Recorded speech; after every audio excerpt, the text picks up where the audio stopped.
آقای مالک گذشته، یا میتونی تیم داری کنی بفرما، اگه نمیتونی بفرمایید برید. منت داماش تیم کوچیکی نیست که زمین بمونه. 4 تا بازی مونده تا نیم فصل تموم بشه. ببینیم بعدش باید چه گلی به سرمون بگیریم. Ladies and gentlemen, the Drifter.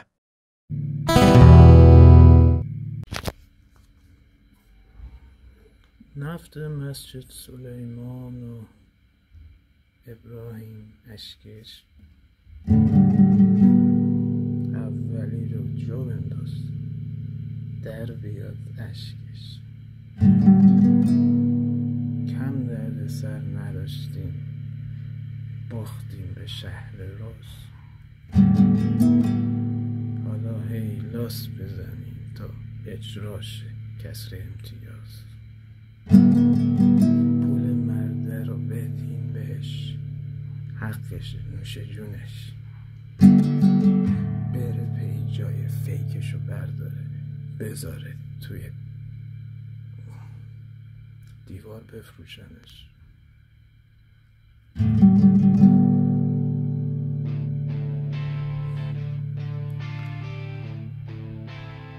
وقتی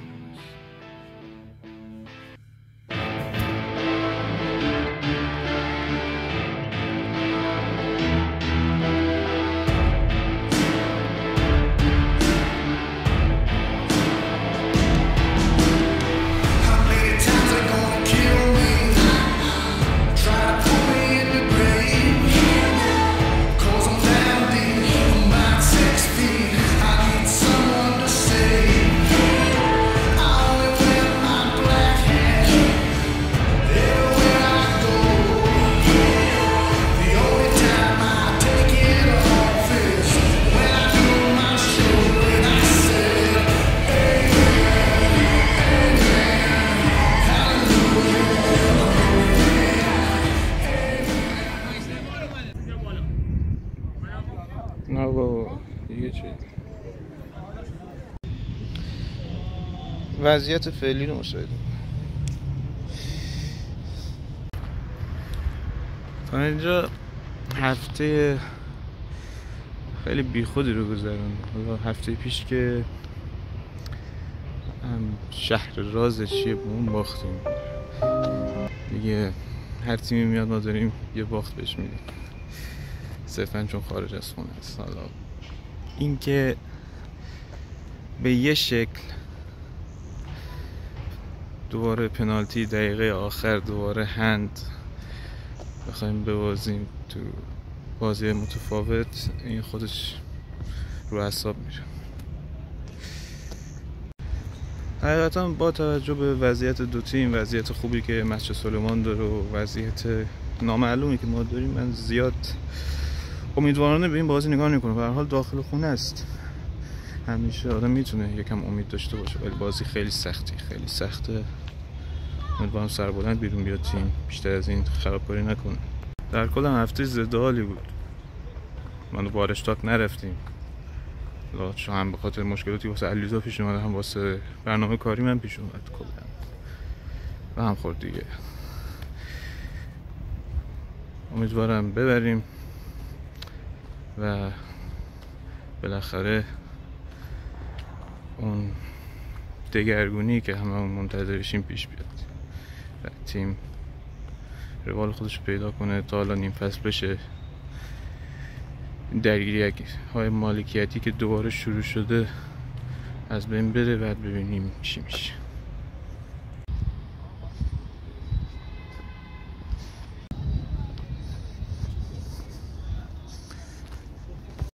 بازی قراره تو این ساعت ممکن برگزار بشه تا حد ممکن مثلا تماشاگرها کمتر بیان. و البته خب میدونین که سکوها خالی نیمونه، در نهایت تماشاگرها میان، ولی ساعتش واقعا افتضاح. کی 2:30 میاد فوتبال آخه؟ بدون شهر 1 ساعت قبل بازی خدایا شکرت خدایا شکرت خدایا شکرت خدایا شکرت خدایا شکرت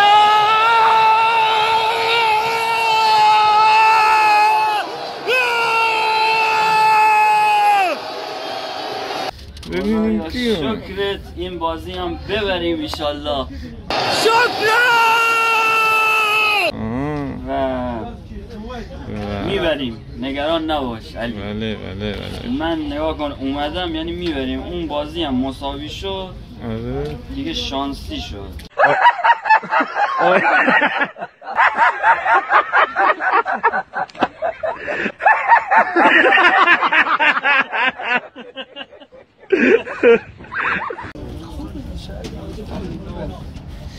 بازی سختیه منتها حالا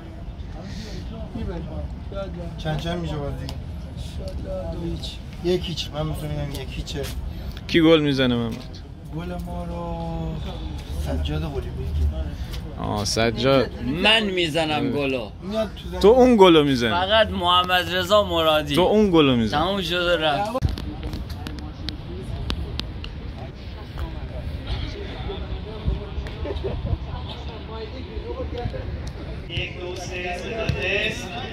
عفه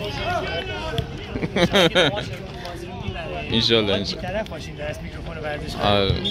میبریم آقا میبریم.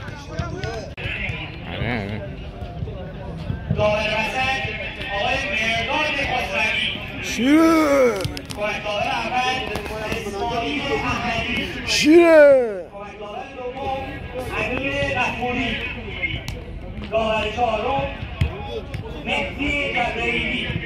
بابا علی اصلا خورده. چرا لباست هم نوشته آفی اصلا یعنی امروز ترنافی داغون اصلا خورده علی داماش. اینقدر از اول اومدیم نوشتیم کامنت گذاشتیم استوری گذاشتیم میگفتیم داماش زندگی شبیه زندگی خودمون آف شده. هر چقدر سگ دو میزنی بازم نمیرسی. آقا تخمه این کویا خسته ای خیلی اصلا خورده. دلخوشیه دیگه. این هم اینجوری حال ما رو میگیره. زندگیمون که هرچی سگ دو میزنیم نمیرسیم. لعنت به اونی که این وضعیت رو برای داماش بوده. این نمیدونی خیلی اون مهمون آقای غالم رضا یاد بیاد. غالم رضا؟ آقای غالم رضا رضا ببینم. میخوام ببینم. نه آقا نیست. نه باید ببینم. اینم از اوناست که 6 کلاس سواد داره. آقا من که سواد ندارم. اونی که تو پیج تایپ کرده سواد نداره. ما مصاحبه نمیدیم. بوریا پلان آوردم مرا گوشه. آقا بریم اون چیز عربی رو داشته باشیم. اینجا آیا آقا کاوه محرم نزدیک 6 خاده چی؟ به خدا اینو گم کنید. میبازیم یکیش. میبازیم.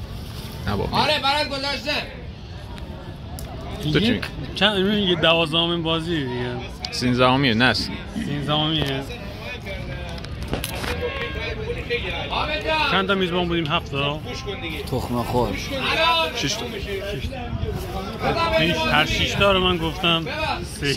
این دیگه واسه 3-1 بازی میخوام بگم 2-0. بس 2-0 هر 6 تا عوض میکنم. بس میگه 2-0 ما 3-1 میبریم. 2-0 3-1.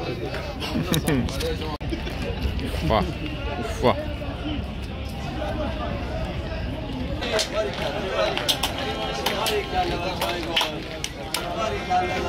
برو تو شکمش. برو تو شکمش.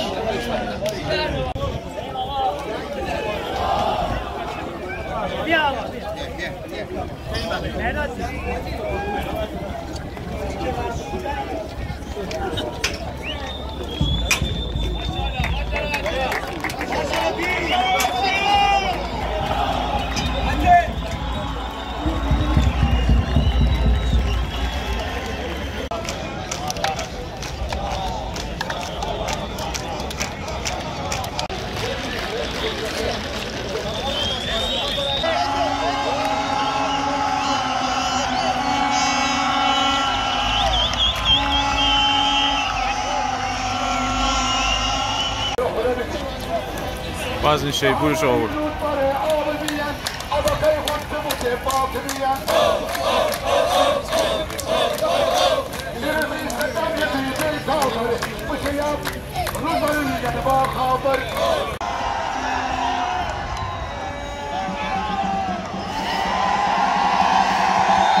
بازی شروع شده. داماش همین ابتدای کار طوفانی شروع کرد.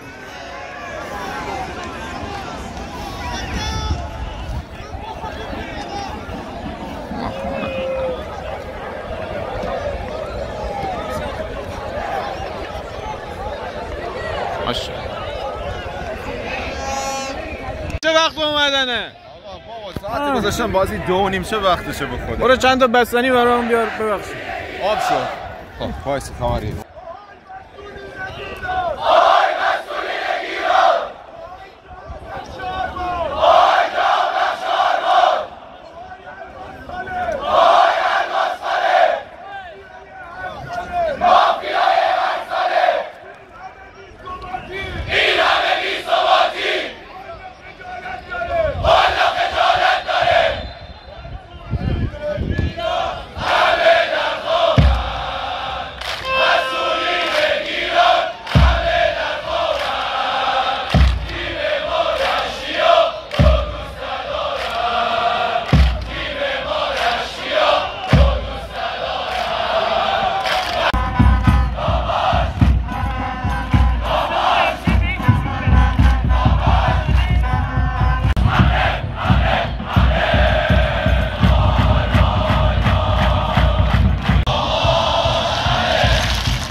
پایان نیمه اول.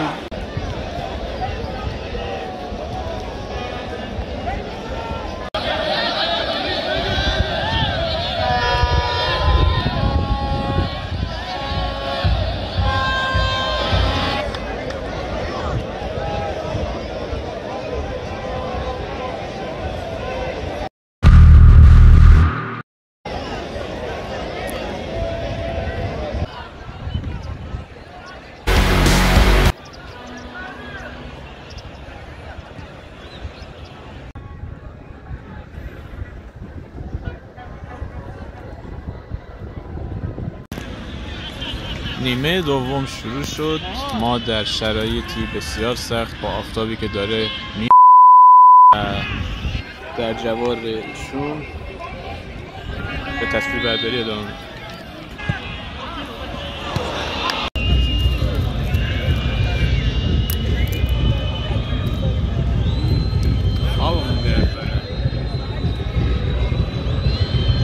میدیم. ارتش چوسان قدیم در حال حمله.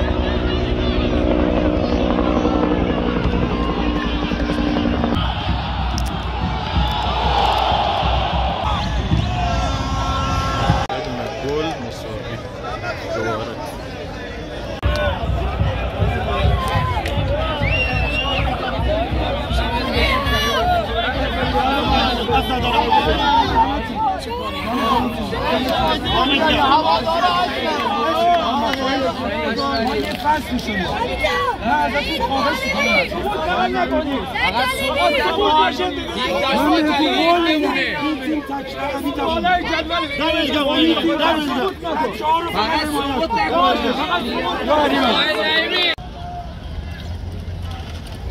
سجاد تمیمی بازیکن تیم نفت مشهد سلیمان آخر بازی به شدت مصدوم شد و داره به بیمارستان منتقل میشه.